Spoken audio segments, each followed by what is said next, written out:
नमस्कार, प्रणाम, सत श्री अकाल, हर हर महादेव। आज मैं आपका सामने एक नया वीडियो लेकर आया हूँ। मैं आपको रिक्वेस्ट करता हूँ कि आप लोग मेरा चैनल को सब्सक्राइब कीजिए, लाइक कीजिए, ज़्यादा से ज़्यादा शेयर कीजिए ताकि वीडियो बहुत लोगों तक पहुँच सके। और ये मेरा वीडियो जो है ये फेसबुक में भी है अवेलेबल है, इंस्टाग्राम में भी है, मैं छोड़ रहा हूँ, और टेलीग्राम में भी है, लिंक्डइन में है और यूट्यूब में आप देख रहे हैं। आज थोड़ा डिस्कस करेंगे ये प्राइम मिनिस्टर मोदी जी जो विदेश गए थे, 5 देश गए थे, जो अराउंड 140 आवर्स में 5 कंट्री विजिट करके आए, और उसमें से 4 तो यूरोपियन कंट्रीज है और एक यूएई, वहाँ पर 3 घंटे रुके। तो लेट्स सी दैट ये जो प्राइम मिनिस्टर जनरली जो ये विजिट करते हैं हमारा प्राइम मिनिस्टर हो कि उनका जो अभी जैसे कि वेनेजुएला का वाइस एक्टिंग वाइस प्रेसिडेंट जो है वो रोड्रिग्स, वो अभी इंडिया में है। मतलब वेनेजुएला का साथ और थोड़ा वैसे भी पिछले साल तो आए थे, वो पहली बार जब फॉरेन मिनिस्टर थे 2015 में तब आए थे। उसके बाद रेगुलर 19 में भी आए, 24 में आए, 23 में आए, अभी भी आए, इस साल में आए। तो वो भी कुछ कोर सेक्टर विजिट कर रहे हैं, जैसे कि ऑटोमोबाइल सेक्टर हो, फार्मा सेक्टर हो, एनर्जी सेक्टर हो। अपार्ट फ्रॉम दिस देखते हैं कि इंडिया और वेनेजुएला मिलके वो क्या क्या ब्रॉडन कर सकते हैं। पिछले साल जब आए थे तो ONG से कहा था, तो उनका जो पैक्ट हुआ था इंडिया वेनेजुएला का, तो अकॉर्डिंग टू दैट हम लोग कुछ जो मधुरे जो प्रेसिडेंट थे, ये वाइस प्रेसिडेंट थे, तभी से हमने कुछ वेनेजुएला का जो ऑयल है उसको भी इंपोर्ट करना शुरू किया। जो वेनेजुएला के पास बहुत बड़ा वर्ल्ड का सबसे बड़ा भंडार है, लेकिन उसका तेल का जो क्वालिटी इतना अच्छा नहीं है, उसका पर रिफाइनिंग कॉस्ट थोड़ा ज़्यादा पड़ता है। लेकिन फिर भी कोई नहीं है, अपना रिलायंस का जो रिफाइन है गुजरात में रिफाइनरी है वो बहुत बड़ा है, काफ़ी एडवांस है। तो इसलिए हो सकता है वेनेजुएला से भी हम उसका जो बास्केट में है वो थोड़ा बड़ा है, वो थोड़ा रेट वगैरह के बारे में कुछ नेगोशिएशन कंसेशन आए। इस तरह जो भी आते हैं वो बायलैटरल ये पहले से फिक्स हो पाता है। तो ये जो प्रधानमंत्री जब वो 5 ये के लिए गए ये पूरा फिक्स था। मतलब अगर किसका इन्विटेशन में जाते हैं, फिर उनका आने के लिए हम इन्वाइट करते हैं, और प्राइम मिनिस्टर अकेले नहीं जाते हैं, जनरली एक डेलीगेशन जाता है, मतलब रिक्वायरमेंट बेसिस पे। जैसे कि पहले जब यूएई में लैंड किए तो उस टाइम पर अपना जो जैसे कि ऑयल मार्केटिंग कंपनी जो आ रहा है, जो ऑयल मिनिस्ट्री का ये है वो लोग थे, और शिपिंग मिनिस्ट्री का कुछ से DG शिपिंग के थे।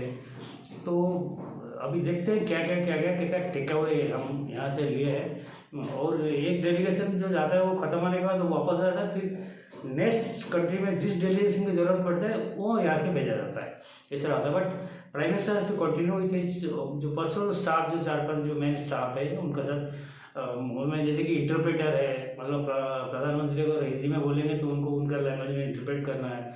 ऐसे कुछ पर्सनल स्टाफ जो 8-10 है वो जाते हैं, हाँ, नोट्स का आता है एक साथ। और बाकी जो डेलीगेशन है वो जो जिसको जब जरूरत होता है वो जाके ये में ज्वाइन करते हैं।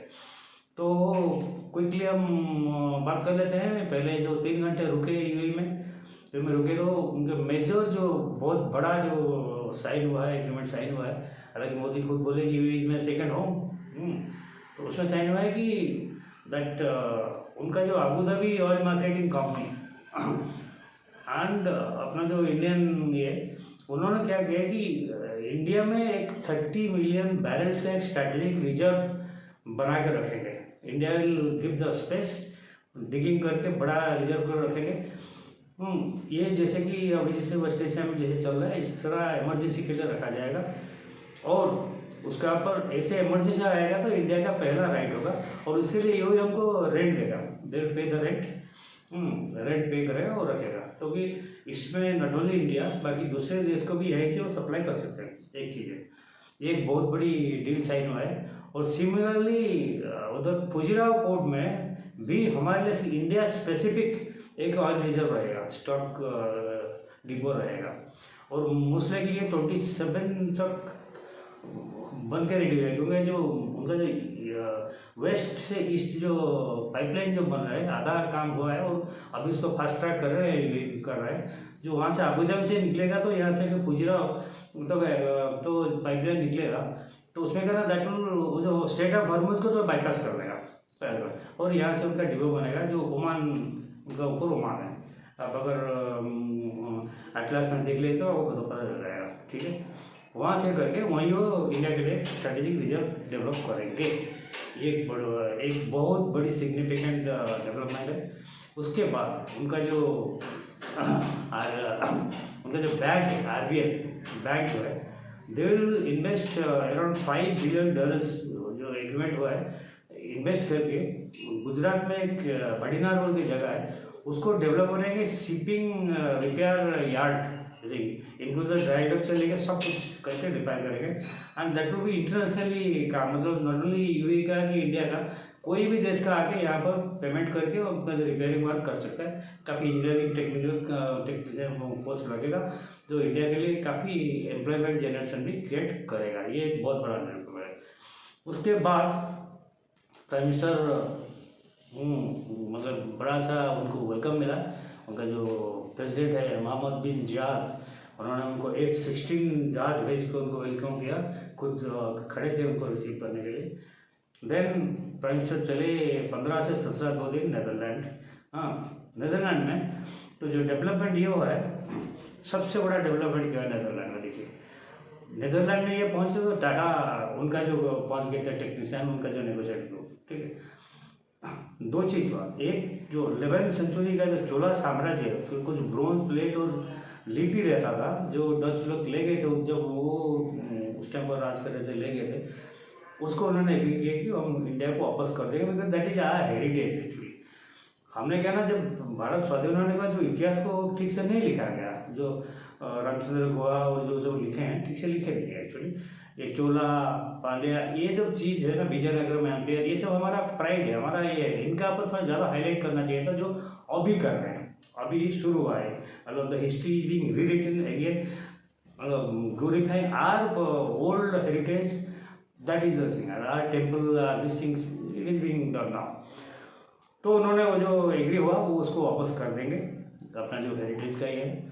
दूसरी सबसे बड़ी जो डील हुआ ये है कि यू नो दैट नेदरलैंड जो है वर्ल्ड का जो सेमीकंडक्टर चिप बनता है, एक तो बहुत बड़ा प्रोड्यूसर है, दूसरी बात है जो मशीन जो है, जो चिप बनाता है वो प्रोड्यूस होता है, वो बनाता है नेदरलैंड। तो ये अपना जो टाटा इलेक्ट्रॉनिक्स और उनका जो कंपनी ASML, उन दोनों का एग्रीमेंट हुआ है कि then they will jointly invest and establish this semiconductor units in India. ये एक बहुत बड़ा ये है, एंड जॉइंट मार्केटिंग करेंगे। देन माइनिंग एक्सप्लोरेशन वगैरह, मतलब उनके पास एडवांस टेक्नोलॉजी है, तो लोग हम लोग जैसे कि ONGC वगैरह जो जहाँ तेल लगता है तो खोद निकालना, क्योंकि अपना GSI वगैरह जाकर पत्थर लेके उसको ये करे, देखते हैं कितना मैंगनीज है, कितना ये, कितना लोहा है। लेकिन उनका पास जो रिमोट सेंसिंग वगैरह काफ़ी एडवांस टेक्नोलॉजी है, वो पता चल जाएगा माइनिंग में, ये में कौन सा रेयर अर्थ मेटल किधर है, क्या है, सब पता चल जाएगा। So that they are this things. उसके बाद 17-18 2 दिन उन्होंने पहुँचे स्वीडन में। स्वीडन में जो है इसलिए गए थे कि आपको याद होगा जो EU का साथ हमारा FTA साइन हुआ था, फ्री ट्रेड एग्रीमेंट साइन हुआ था, और 26 अपना रिपब्लिक डे के दिन EU का जो चेयरमैन थे वो he was chief guest of that Ursula बन देर लियान वो थे। उन्होंने उनको उस टाइम पर इन्वाइट किया था, आप अगर उस साइड में आएंगे थोड़ा हमारा हमें घूम जाना, तो वहाँ पर थोड़ा बहुत उनसे मिल लिए। और बाकी जो स्वीडन का अपना जो ट्रेड है उसको हमने प्रॉमिस किया कि in few years will double the trade, ठीक है। इसके बाद नेदरलैंड का बाद वो प्राइम मिनिस्टर निकले नॉर्वे।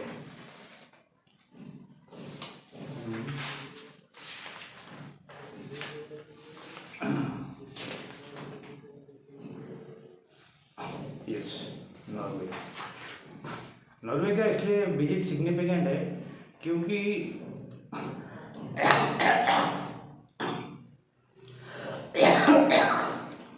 एक्सक्यूज मी, 1983 में जो लास्ट प्राइम मिनिस्टर विजिट किए थे इंदिरा गांधी नॉर्वे, उसके बाद कोई प्राइम मिनिस्टर विजिट नहीं किया। 43 ईयर्स के बाद मोदी पहले विजिट किए। उनका साथ 12 एग्रीमेंट साइन हुए, specially on clean and green energy. ये मेन चीज़ है। दूसरी बात है कि नॉर्वे में एक बहुत इंपॉर्टेंट है, उसके बाद it was pre fix actually, third Indo Nordic summit होता है, वो उसमें उन्होंने अटेंड किया। नॉर्डिक समिट मतलब कुछ कंट्रीज है जो ये थर्ड है, जैसे कि कौन कौन कंट्री है, ये है या फिनलैंड, आइसलैंड, नॉर्वे, डेनमार्क, ये सब है। Norway, Denmark, Finland, Iceland, they are the Nordic countries. जो मई 19 तारीख को 19 मई को सबमिट हुआ थर्ड। पहला सबमिट हुआ था स्टॉकहोम स्विट्जरलैंड, स्वीडन में। Sweden also part of it, Sweden में 2018 में हुआ था। सेकेंड हुआ था कोपेनहेगन, डेनमार्क कोपेनहेगन में सेकेंड हुआ था। थर्ड अभी हुआ है, नॉर्वे होस्ट का, और फोर्थ जो है आगे आएगा फिनलैंड व्यवस्था।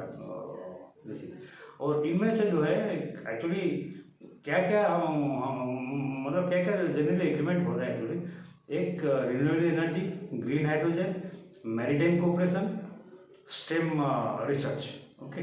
और सबसे इंटरेस्टिंग है कि ये सब एक जॉइंटली बोले कि इंडिया का भी नॉर्डिक नेशंस जो है, जो 5-6 नॉर्डिक नेशंस है, Norway, Denmark, Finland, Iceland, Sweden, इन्होंने जॉइंटली स्टेटमेंट दिया कि India must get a permanent seat in the security council.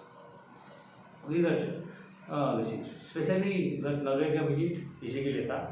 उसके बाद फाइनली केम टू इटली, और इटली में आपको पता है मतलब एक फेमस मेलोडी चॉकलेट लेके गए थे, good humour and something other, काफ़ी चीज़ हुआ है।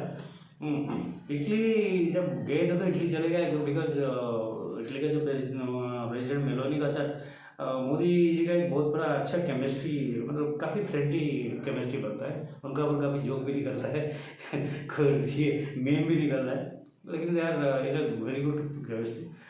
इसमें क्या है कि हालांकि हम जो उनसे जो एग्रीमेंट हुआ है कुछ जो आर्टिफिशियल इंटेलिजेंस, साइबर सिक्योरिटी, अभी उनका साथ हमारा जो बैलेंसर ट्रेड है 14 बिलियन का है, और उसको 2020 तक उन्होंने एग्री हुआ कि 20 बिलियन तक ले जाएंगे इंडिया इंडो इटली जो ट्रेड है। और सबसे बड़ी इंपॉर्टेंट है कि हम जैसे कि चाइना का सी एंड बेल्ट जो रोड है, इस तरह हमने भी 23 में जब G20 का समिट हुआ था, हमने उस टाइम पर एक प्रपोजल दिया, अभी काफ़ी इम्प्लीमेंट हो रहा है, हम लोग कर भी रहे, that IMEC railway port shipping corridor एक बनाने का अभी भी जा रहा है, हमारा काफ़ी एक्सपोर्ट जो जा रहा है। मतलब जैसे ऑन इंडोर यहाँ से मुंबई से निकला, मुंबई से शिप के गया, वहाँ से कंटेनर उतरा, ट्रेन में लोड हुआ, ट्रेन में जाके पहुँचा, फिर कौन सा पोर्ट में गया, फिर वो पोर्ट से और कोई जहाज में गया, जाके अपनी जगह पर पहुँचा विदाउट एन हिंड्रेंस। नहीं तो इधर उतारो, उधर करो, इधर चेकअप करो, पेपर देखो, ये सब विदाउट हिंड्रेंस। ये प्लेस ए से निकला, बीच में कोई भी कंट्री आगे जाए जो कॉरिडोर में जो जाता है, लेकिन जाकर प्लेस सी पे जाना है, प्लेस डी पे जाना है, प्लेस जेड पे जाना है, वहाँ पर पहुँच जाता है विदाउट एनी प्रॉब्लम। ये हमने जो प्रपोजल दिया था, अभी चल रहा है, काफ़ी प्रोग्रेस हुआ है, लेकिन उसको थोड़ा और फास्ट ट्रैक करना है। इटली का साथ और किसी को जुड़ने का, कहाँ जुड़ने का, वो थोड़ा फास्ट ट्रैक करना है। इसके लिए भी अपना जो डेलीगेशन वगैरह जाके वो तो मतलब डेलीगेशन लेवल पे बातचीत होता है, और फाइनली एक जॉइंट प्रेस नोट होता है, जैसे कि प्रेस ब्रीफ के लिए एक बुलाया गया था, जैसे नॉर्वे में कहीं पर एक लेडी थी, वो मतलब बदमाशी करके वो कुछ क्वेश्चन उल्टा सा क्वेश्चन पूछने की कोशिश किया, बट मोदी आंसर नहीं दिए, because you know that press conference नहीं था, प्रेस ब्रीफ था। प्रेस कॉन्फ्रेंस जो होता है वो बाद में अपना जो एम्बेसी का जो स्पोक्स पर्सन है वो प्रेस कॉन्फ्रेंस बुला के वो सब क्लियर किया। उसका पर काफ़ी मीम बना, काफ़ी अलग अलग हो गया। कोई बोले कि प्रेसिडेंट प्राइम मिनिस्टर अभी प्रेस कॉन्फ्रेंस नहीं करते, अरे कौन सा संविधान में लिखा है प्रेस कॉन्फ्रेंस करना जरूरी है?